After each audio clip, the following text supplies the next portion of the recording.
One of the questions that we get a lot of times when we come to these types of meetings, seminars, people get a lot of information. They get some really good ideas about looking at a new enterprise, looking at a new technology. And one of the questions that we then get, either through our county agents or I'll get some calls sometimes, is just somebody wanting to look at evaluating a new hay enterprise. And so that's what we're going to spend the next few minutes looking at, is how do we actually make some of these determinations. So basically the story goes something like this. Somebody either comes into a county office or they'll come to a meeting like this. And then the follow-up question will be, should I start producing hemp as an alternative crop or something like that? The corollary about this is sometimes I'm thinking about getting in the hay business. So that's one of the ways, one of the questions that we get. And a different version of that is it economical to purchase something like, say, a bale wrapper or a mower conditioner versus a typical mower? So anything like that are some common questions that we get. And so that's the purpose of this talk today, is to give you some ideas and give you a plan on answering some of these types of questions. All right, so if we're doing this, there are several key considerations that we must have if we're looking at one of these new enterprises. So one of the first things is, obviously, will it make money in the long term? That is, will it be profitable? The other thing is, will it cash flow? That is, do you have enough liquidity? These two are not the same thing, and I'll talk about those in just a second. Now, there's some other things that you need to think about, especially the second one, and that is, if it's an alternative crop, if it's really new, can you sell everything that you produce? Of course, the obvious question, first of all, is this is a new enterprise as compared to what? The second thing here, like I mentioned, is can you sell all of your production? And then finally, these two actually go together, and that is, what is the market for less than perfect production? So if we're in the bermudagrass business, for instance, you know, the really good bermudagrass that we put up goes into a square bale. The less than perfect stuff goes up into a round a roll. However, if we're doing something like alfalfa, perennial peanut, some of these other real high quality crops, what is the market for something that gets rained on once or twice? Can you do anything with it? Is there a salvage market? So those certainly are some considerations. Now, I mentioned profitability and cash flow before. It's very important to remember that profitability is not the same as cash flow. So profitability does not equal cash flow. Profitability, and this is very important to remember, profitability is an indicator of the long-term sustainability of an enterprise. And so what it's telling you is, what profitability to an economist is whether or not an enterprise over a long period of time, over what we call the long run, can it cover all of its variable, fixed costs, capital, and management. So when we're talking about variable costs, what we're talking about are those out-of-pocket costs for hay production. That'd be fertilizer, fuel, repairs, labor. All those are going to be variable costs, things that if I increase the level of it, my level of production is going to go up. Then these other costs here, this fixed cost, that's going to be things like machinery depreciation, capital, and management. All of those are overhead charges that we have there that we have to cover in the long term if a business is going to be profitable. The main thing to keep in mind is that if you're looking at any enterprise, it doesn't matter if it's Bermuda grass, alfalfa, honeybees, or a dairy. The first thing you have to do is you have to look at the profitability of it first. So you have to see if it'll make money in an average year, if you will. And then once you make that determination, if that's a positive number, then you actually go into looking at, will it cash flow? Now, one of the things that was, a lot of people confuse profitability and cash flow, and so that's the reason that I'm taking a little time to cover this. Cash flow actually is a short-term measure. Cash flow typically involves a period of less than a year, usually if we're talking about something cash flowing. All it's telling you is that the income is greater than the outflow. The reason that this is important to mention is because cash flow, if something has a positive cash flow, or someone says they are cash flowing, that doesn't necessarily indicate profitability. And one of the reasons is because a business can actually have a positive cash flow in some years and not be profitable. And we can see that from someone if, say, they're in the crop business or they're in agriculture and they actually have a savings account somewhere and they have a bad year. The income doesn't cover the expenses, but they take the money out of the savings account and make sure that their bills get paid. If we're in the cattle business and we're having a tough year, if you sell some extra cows, maybe instead of selling calves or instead of your calf crop covering those expenses, you actually start selling cows or you start cutting timber to sell. So you can generate positive cash flow by selling assets. Long term, however, that's not sustainable, because if you do that long enough, you'll finally go through all your assets, you'll drain all your assets, you'll drain your savings account, and you won't have anything left. So it's important to remember that a business can be profitable and not cash flow. However, it cannot have a negative cash flow in the long run and be profitable. And the reason that I mention that is certainly, there's just going to be some years where either costs get out of control, we have bad, the weather doesn't cooperate for whatever reason. So we may not cover our income from operating, may not cover our expenses every year. But over the long haul, the income's got to cover all those expenses that go into the operation. So in order for a venture to be successful, it's got to be profitable and it has to be liquid. So the key steps in evaluating any type of new hay enterprise is, first of all, determine the potential profitability using enterprise budgets as well as partial budgeting. And then if it's profitable, then we're actually going to determine if the thing will cash flow. So here's an example that we're going to use for today. We're going to interseed alfalfa into 60 acres of a hybrid Bermuda pasture. And the idea is we're going to sell these square bales into the horse market. Now, the reason I chose 60 acres is this goes back to one of our base budgets where typically we've got 120 acres under a center pivot. So basically we're planting half of a pivot in alfalfa and we're going to leave the other half in Bermuda grass. So currently with Bermuda grass, we're selling it for $7 per square bale. Any hay that gets rained on gets sold in round bales for $40 a roll. And so we take the weighted average price of these because not all of the hay is obviously going to get sold in square bales. So if you take the percentage of bales that are sold at $7, put that on a per ton basis, do the same for the rolls, that's going to give you a weighted average price of production. Right now, the main thing to keep in mind is they're making, on Bermuda grass, they're making $765 an acre over their variable cost. Now, what they are looking at doing is going in and interseeding some alfalfa into this Bermuda grass, and they can sell that for $12 a bale. If some of it gets rained on, though, they're going to sell that for $50 a roll because it is a little bit higher quality roll. So the first thing we're going to do is we're going to see, will this make us any money? So we're actually going to analyze our profitability using enterprise budgets. Now, again, as I've mentioned, the thing you're going to do is you're going to develop an enterprise budget to see if it's profitable. And the way we're going to do this is we're going to do this for an average year once full production is reached. So if you've got some type of a crop where it's going to take you several years to get up to full production, then you need to do that budget on after you've gotten up to full production, average prices, average yields, average cost, will it make money? And so here again, you're going to include your variable and your fixed cost. So the example that I've got here, I've done a very simple alfalfa Bermuda budget, and I've done it on a per acre basis and then converted that to total. So we're looking at 5.5 tons on average for this crop. The price per ton works out to $338 per ton, and that's just a weighted average or a blended price if you want to have that takes into consideration the square hay as well as the rolls that are being sold. So that's going to generate almost $1,900 per acre. Now we're going to have variable cost of $610 for this crop, and we'll talk about those in a few minutes. So that gives us the returns over variable cost here then of almost $1,250 per acre.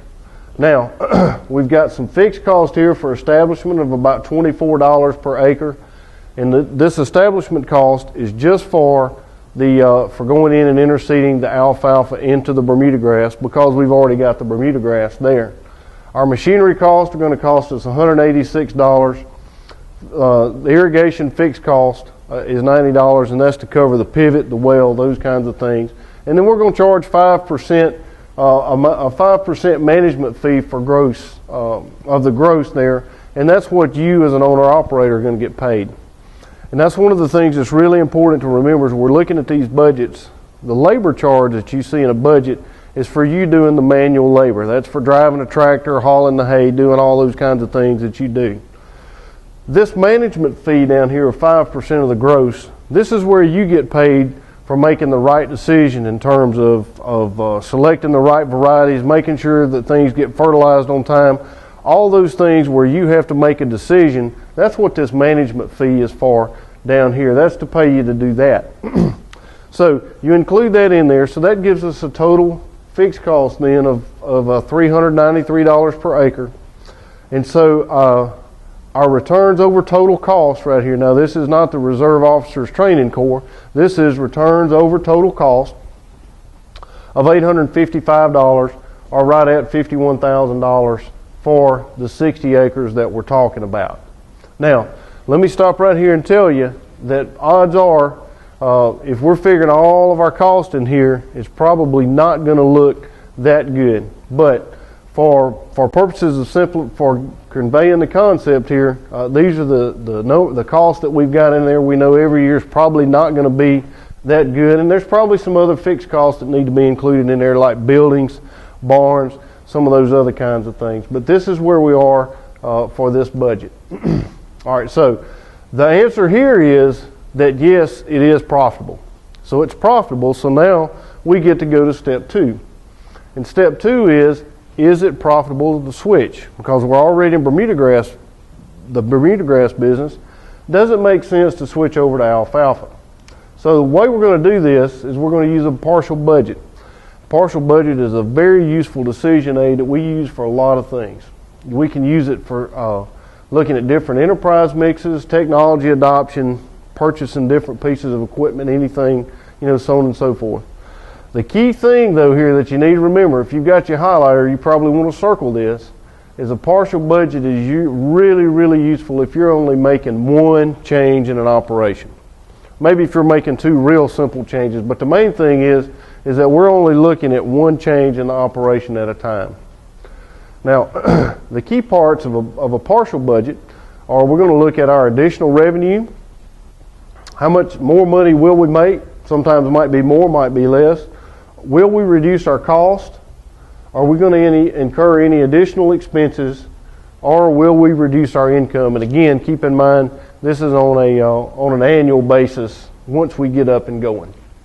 So a generic partial budget is going to look something like this.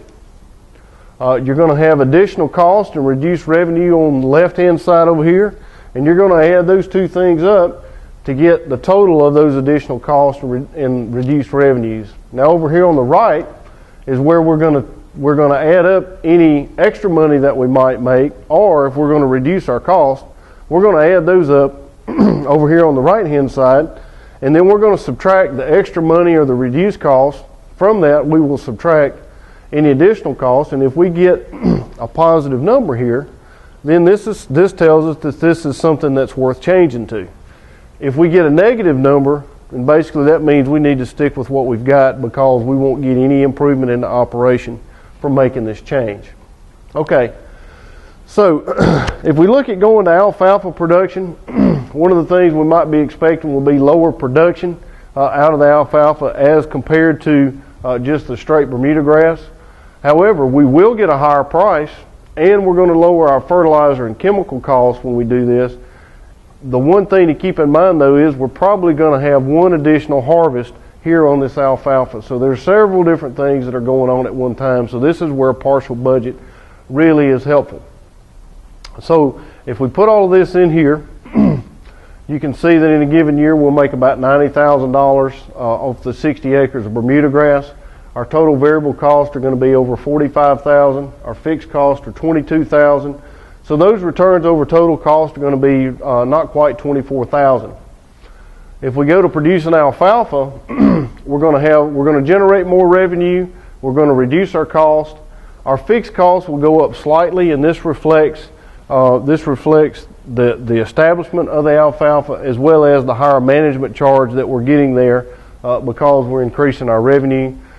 The main thing is that you see here that returns over total cost actually are more than double by the alfalfa going as compared to the Bermuda.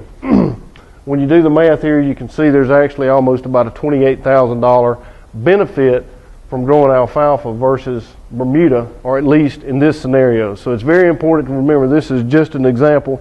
This doesn't cover everybody, but this is the mechanics of how you would do this. All right, so it is profitable, and we will make more money compared to the Bermuda grass system. So the next question is, will it cash flow? Another way to think about that is, can you afford to make this much money? All right, so the way that we're going to do this then is we're going to look at, if we're talking about cash flow, one of the things that makes it cash flow is we look at the actual outlay versus the actual revenue in a given year. So this is where we're actually going to include that establishment cost. So if you were wondering where those costs came from earlier, we're looking at some extra money for Roundup before we seed. We're looking at our seeding cost, and this is 20 pounds per acre at $3.50 a pound. We've got some additional boron and molybdenum, I think is how you say that. That's as good as an economist could do. And we're going to put that out at planting. So our total establishment cost is going to be $97 an acre for this alfalfa. If you look at that overall 60 acres, that's going to be $58.20. Now, one of the things to keep in mind, and this is a key difference here, is earlier I showed you on those fixed costs, I showed you, I think it was about $20-something a year establishment cost. If you'll go do the math, that's $97 divided by a 4-year stand life. So that's how we come up with those establishment costs. We take this total establishment and then we prorate that over the life of the stand, and that's actually what we're saying it costs us per year. But the fact of the matter is you got to pay for the seed and all this stuff up front one time. So this is our total cost here. Now, where the cash flow is really, really helpful is if you're in a situation where you're having to look at an enterprise where it's going to take you several years to get to full production. We see that a lot of times with somebody maybe that's looking at perennial peanut production, maybe some of the Bermuda grasses, some of the Bahia grass production, or somebody that's getting in the sod business or something like that, where it's going to take you a while to ramp up production. The other place it can be useful is if we're looking at where there could be declines in income over time, like we expect with alfalfa, to where really the first couple of years are the best, and then we see that production tend to decline. So what we're going to do is we're going to come in here and we're going to say our revenue cost in the first year that we're operating is going to be a little over $124,000, and you'll notice these numbers get smaller each year, and the reason those numbers are smaller is that reflects the decrease in production for each year. Now this first year we've got a total establishment cost of $5,800. Now our operating costs are going to remain essentially the same, because if you think about it, it takes about the same amount of money to put up an acre of this stuff every year. If you're making the same number of cuttings, your expenses are going to be pretty well the same. So those operating costs remain the same. So our NCF, or our net cash flow then from operations, you can see starts out to be $82,000 extra one year, and then it tends to decline down to about $60,000 the last year.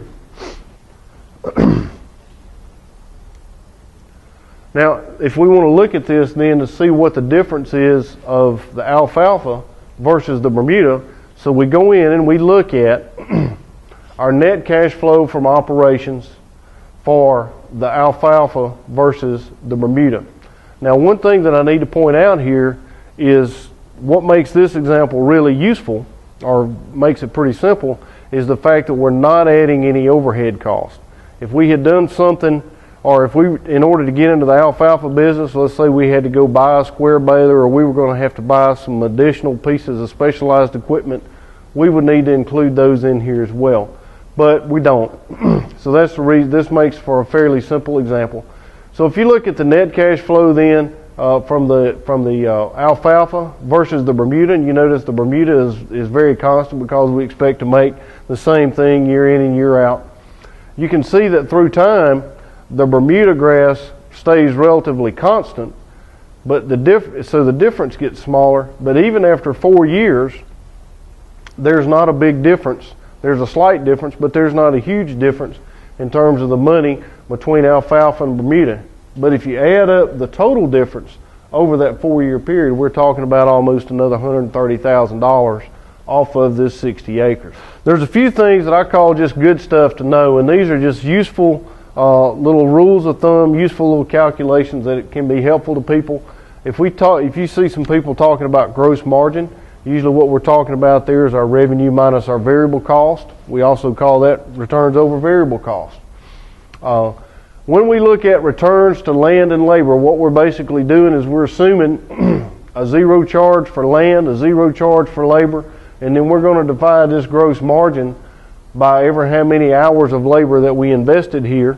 That's going to give us our returns to labor, or ever how many acres of land that it took. That's going to give us our returns per dollars, returns and dollars per acre. And you can see how these are spelled out for you down here. Same thing as we get down here to the return on capital as well. Another really good thing to know is, especially if we're looking from a cash flow perspective, is how many years does it take to break even? And so really the way that I do this is we take our total establishment cost and we divide that by our annual net cash flow. And so an example that I have here for you is if you had something and it took you $100,000 to get in the business, whatever the venture was, and after you get in there, you're going to clear $25,000 per year. Then what you're looking at then is you're looking at a 4-year payback period. So obviously you would want to balance that then with, after 4 years, is whether it's a stand or whether it's a piece of equipment, is it still good, or are you going to have to replace it again? You know, what does this, you have to put the years to break even in context of whatever the venture is. However, I will say that for most of our ventures, if you can't be experiencing a net cash flow, or it takes you more than 5 to 7 years on your years to break even, then odds are that's probably not something that you want to do.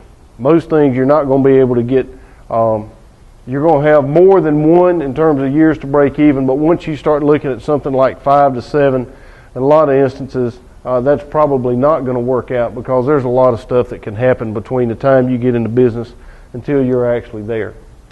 One last thing that I'll mention is when it comes to financing, it's really helpful to people to understand what it costs to borrow $1,000. So what I've got here is a little table that I've prepared, and this tells you what your payments are per $1,000 of something that you've borrowed. So for instance, let's say that we're going to borrow $100,000, and we're going to borrow that for 10 years at 8% interest. So we would find our 8%, and we would come down to 10 years. So 10 years at 8% for $1,000 is $149 per year per $1,000.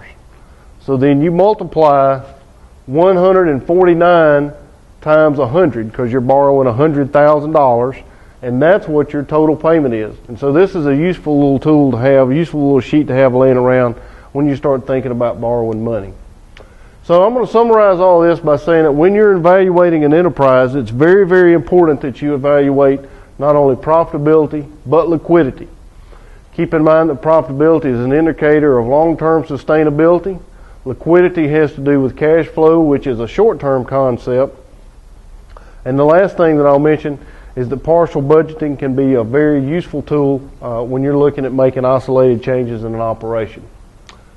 So the budgets and decision aids that we talked some about can be downloaded at the SC Cattle Advisor website, as well as going through the Georgia Forage's website.